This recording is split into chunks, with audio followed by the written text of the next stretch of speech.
Right, let's talk about fighter jets. They are the absolute pinnacle of engineering, aren't they? A symphony of roaring engines, cutting-edge computers, and mind-boggling aerodynamics. For any country, having a fleet of these incredible machines is about more than just looking tough. It's the ultimate insurance policy. It's about protecting your skies, your people, and your way of life. When you decide to buy a new fighter jet, you're not just picking a plane. You're making a decision that will shape your nation's security and its relationships with other countries for the next 50 years. It's a massive, massive deal. Now, you might think choosing one is simple. You just get the fastest one or the one that can disappear from radar, right? Job done. But it's a lot more complicated than that. Imagine you're buying a car for your family. You don't just buy the fastest sports car. You have to think about the running costs, the insurance, the price of spare parts, and whether the manufacturer might suddenly decide to stop supporting it. It's the same with fighter jets, but with billions of dollars in national sovereignty on the line. The price on the sticker is just the beginning of the story, and the small print in the contract can be more powerful than any missile. This brings us to one of the biggest showdowns in the military world today: America's F-35 Lightning II versus Sweden's Saab Gripen. On the surface, this looks like a classic David versus Goliath story. You have the American heavyweight, a technological marvel packed with more gadgets than a Bond film, backed by the world's biggest superpower. And then you have the Swedish contender, a lighter, nimbler jet built by a much smaller country. But as many nations are discovering, the battle for the skies isn't just won with stealth technology.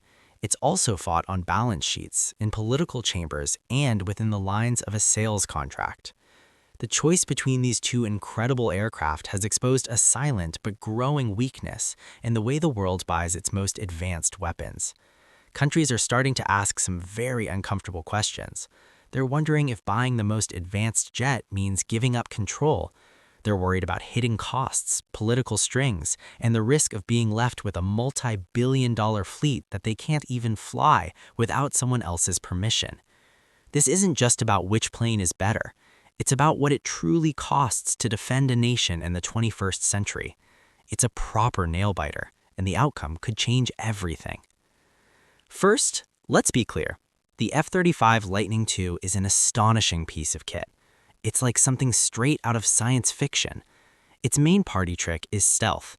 It's designed to be nearly invisible to enemy radar, allowing it to slip into hostile territory, do its job, and get out before anyone even knows it was there. It's also packed with some of the most advanced sensors and data-sharing technology ever put in a plane.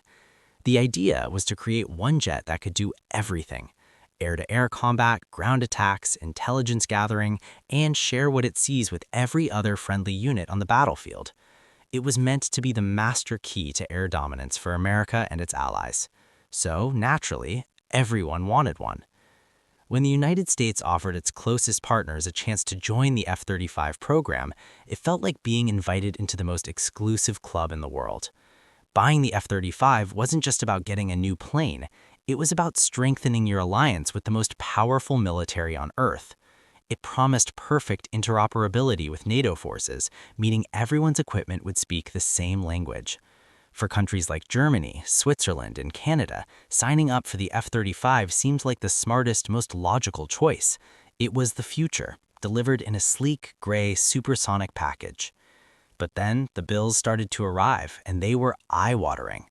The F-35 program has become the most expensive weapon system in history, with lifetime costs projected to exceed a staggering $2 trillion. That's not a typo, $2 trillion. This has put massive strain on the defense budgets of countries that signed up. In Switzerland, the price for their 36 jets jumped by over 1 billion Swiss francs before they'd even been delivered.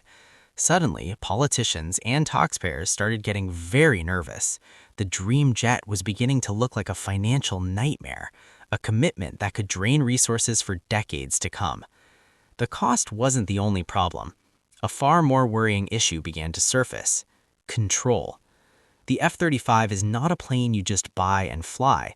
It's part of a global network managed by its manufacturer, Lockheed Martin, and ultimately by the US government.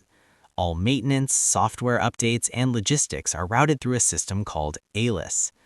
This led to fears of a so-called kill switch, a theoretical backdoor that could allow the US to ground an entire fleet of F-35s belonging to another country. For a sovereign nation, the idea that a foreign power could remotely disable its primary defense asset is, to put it mildly, a terrifying thought. While countries were wrestling with the F-35's complexities, the Swedish Saab Gripen was waiting in the wings, offering a completely different philosophy. If the F-35 is a hugely complex, top-of-the-range supercar, the Gripen is more like a brilliant lightweight rally car. It's designed to be fast, agile, and incredibly efficient. It doesn't have the same level of all-aspect stealth as the F-35, but it makes up for it with sheer speed, impressive range, and the ability to operate from almost anywhere, including makeshift runways on public roads. It's a pragmatic, clever design, built for a world where budgets are tight and you need a jet that just works. The Gripen's biggest selling point is its cost. It's not just cheaper to buy, it's dramatically cheaper to fly and maintain. For the price of keeping one F-35 in the air for an hour, you could fly several Gripens. This means pilots can get more training hours, and a country can afford to operate a larger, more versatile fleet. For many nations, this is a game changer. It allows them to maintain a powerful air force without having to sacrifice funding for other essential parts of their military or government. The Gripen proves that you don't always need the most expensive tool in the box to get the job done effectively. Crucially, the Gripen comes with a different kind of contract.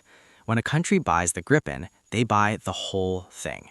Saab is famous for offering full technology transfer, meaning the customer gets the knowledge and tools to maintain, repair, and even upgrade the aircraft themselves. This is the polar opposite of the F-35's lockdown ecosystem. It gives countries complete sovereign control over their fleet. They decide when the planes fly, how they are upgraded, and what weapons they carry. There are no fears